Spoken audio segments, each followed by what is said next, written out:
Hey fam, have you ever felt like you're constantly putting out fires?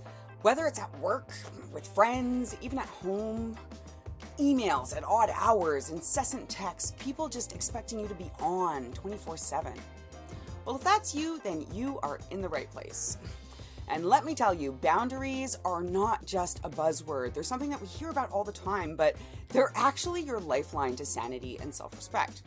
They can be the difference between feeling empowered and feeling like, well, you're at everyone else's mercy. And if you're anything like a lot of our listeners, you've probably heard the word boundaries a lot. And maybe you're like, okay, yeah, cool, boundaries. But like, how do I actually set good boundaries?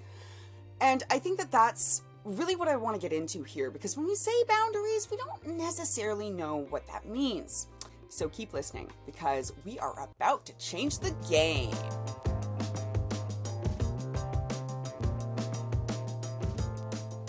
All right, so how do you actually set boundaries like a pro? Maybe you're not an entrepreneur, but you still want to be setting boundaries like a boss. And you're asking yourself, okay, so great, bring on the goods. What is different about how you set boundaries, Sayada? The thing is that a boundary is kind of this amorphous thing, but an effective boundary, if you want to actually upgrade your boundaries to work, then it really needs to have three key elements. It needs to have the need, the action, and the consequence. So the need, what you actually require, your basic human need that needs to be fulfilled, what you need to feel respected and valued. Then there's the action, which is what the other person actually needs to do within a specific time frame. So it's like the ask.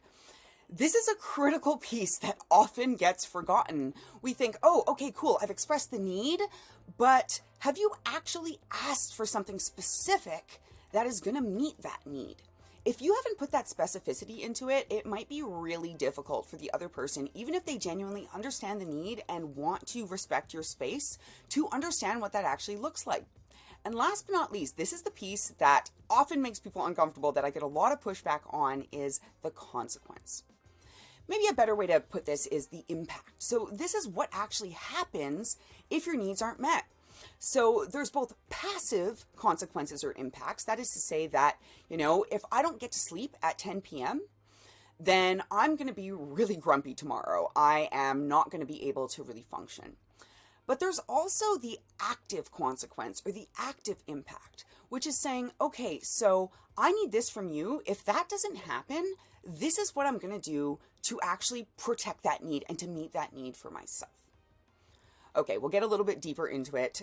Just remember as we go that setting a consequence, and heck, setting a whole boundary, it's not being mean. It's not giving an ultimatum.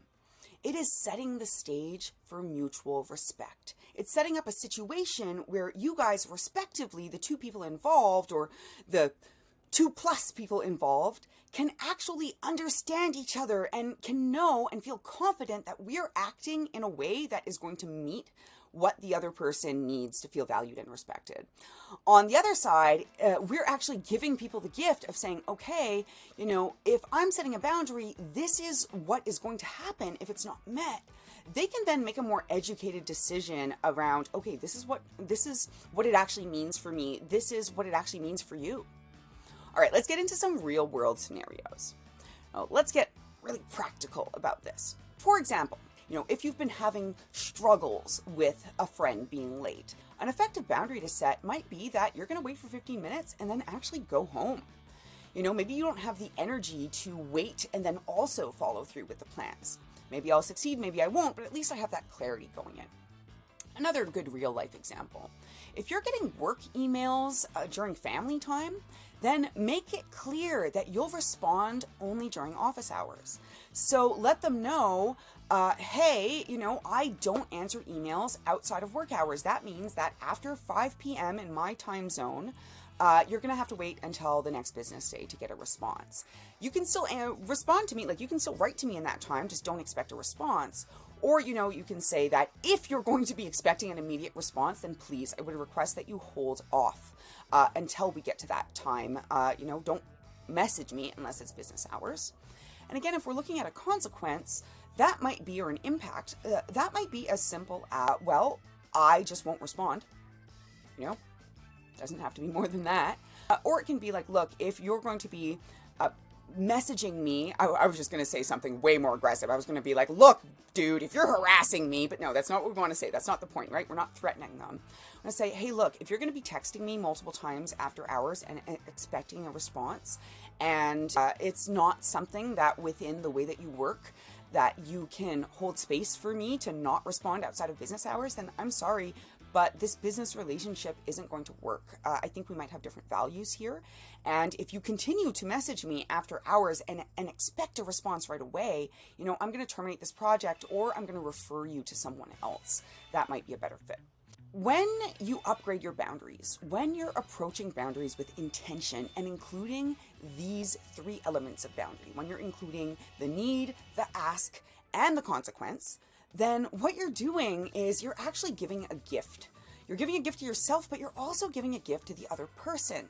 You're giving the gift of clear expectations. You're giving the gift of holding space for healthier relationships. You're making room for healthier relationships. You're giving them the gift of the opportunity to rise to meet you, to actually meet your needs, and to know exactly what they're going to do.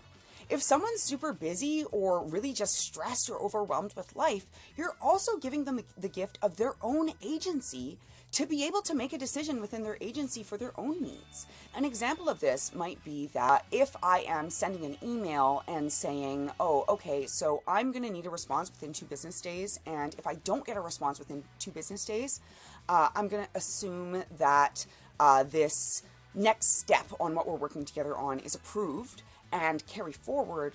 Well, if we were to flip that, if I were hiring somebody and getting that response that says, okay, if I don't hear from you within 2 business days, then I'm going to assume that we're moving forward, then that actually gives me the agency and freedom to potentially deprioritize answering that email.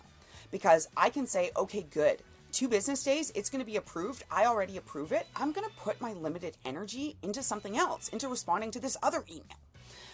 Or again, if we're talking about friends and that sort of a thing, it can help me understand, okay, well, if somebody is going to need a response within a few days, or they're going to not move ahead with the plans, then that tells me, okay, I do need to prioritize these guys, even if it's just to say, okay, I do want to move ahead.